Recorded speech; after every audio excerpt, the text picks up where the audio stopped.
Everywhere I look, it feels like the same script. Dating apps, living for the weekend, watching the same Netflix series, Stranger Things. And for a long time, I thought there was something wrong with me because I didn't fit in with this mold and I felt like there was always something more. So for context, I'm not dating, I'm not on any of the apps, and frankly, I don't want to be right now. What I want is to work on myself, build something real and build something which aligns with my values. But it's so difficult when all I'm surrounded by is this serial dating culture. Now, I've spoken to a couple of friends about this and people who are within this culture, and it seems like a continuous flow of meeting as many people as you can before then deciding on the one that you want to pursue with. Whereas this is really hard for me to understand because the way I work is I can only prioritize one person at a time. And then if something doesn't work out with that person, then I can move on and look for an alternative option or somebody else.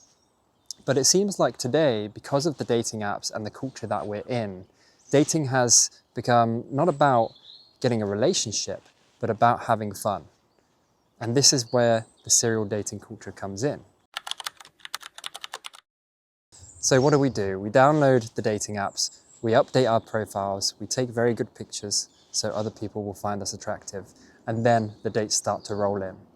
And what do we do on those dates? We go out, we drink, we have fun, and then the following weekend we do it again and again and again.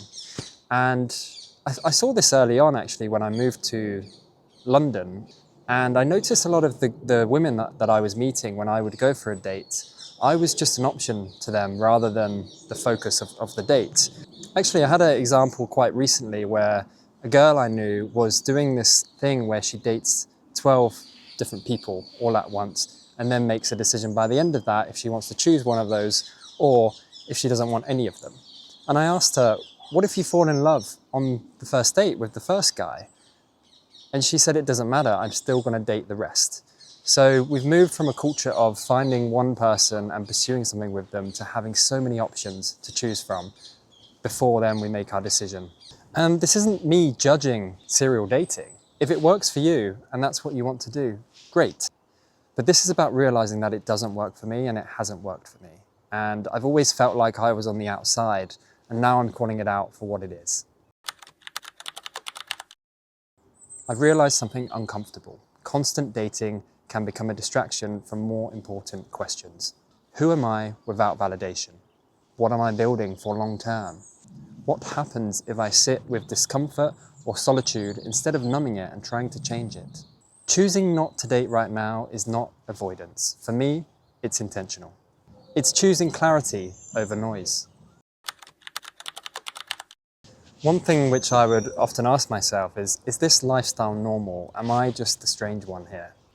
It's common, but common doesn't mean it's healthy. A lot of people are exhausted with this cycle, but they don't know how to step off without ruining their social life. So they keep going, not because they love it, but because stopping feels scary. But here's the quiet truth, what nobody says out loud. Some of the most grounded, interesting people go through long periods of being single, sober, and focused. They're not loud about it, and they're not advertising it. They're just building themselves and building their character. So when somebody does come along, they're the best version of themselves that they can offer. But is there an escape? The escape isn't moving to the woods and escaping society. It's just simply choosing different environments. Places where dating isn't the main hobby, where the society isn't ruled by alcohol, and where depth matters more than vibes. These places do exist. Creative communities, physical disciplines like martial arts. Yes, I want to train Muay Thai. And also spiritual groups or contemplative spaces as well. You don't just find them by accident though. So if any of this resonates with you, just know that feeling out of sync with mainstream society doesn't mean you're broken. Sometimes it means you're early, or you're just playing the long game. So I'm not saying I'm opting out forever, but I am opting out for now.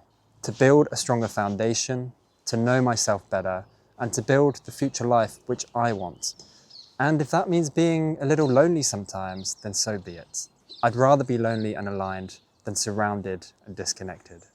So if you're living a little bit differently to mainstream culture right now and you're feeling a little bit lonely, leave a comment. Not to complain, but to remind each other that there are quieter paths worth walking.